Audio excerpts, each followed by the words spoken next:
সুখ কারে বলে? কিভাবে আপনি সুখকে ডিফাইন করবেন? সুখ তো টাকায় কিনা যায় না। শান্তি টাকা দিয়ে হয় না, শান্তি দেওয়ার মালিককে। শান্তি আছে অল্প খেয়ে শুকর করার মধ্যে, শান্তি আছে আলহামদুলিল্লাহর মধ্যে। চিল্লায় বলেন ঠিক কিনা? এজন্য অল্প খাবো, অল্প পড়বো, অল্প জামাবো, অল্পের ভেতরে বরকত দিয়েছে কে?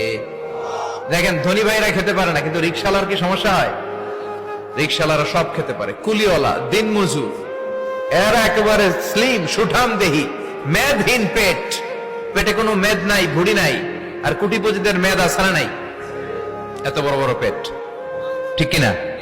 আমাদেরও পেট আছে, তবে হালাল পেট। এটা হারাম টাকা দিয়ে এই ভুড়ি বানাই নাই আমরা। ছেলে বলেন ঠিক কিনা? রিকশাওয়ালা, কুলিওয়ালা নিজেও নামাজ পড়ে, বউ নামাজ পড়ে, বাচ্চাটাও নামাজ পড়ে, রিকশা চালায় আর জিকির করে লা ইলাহা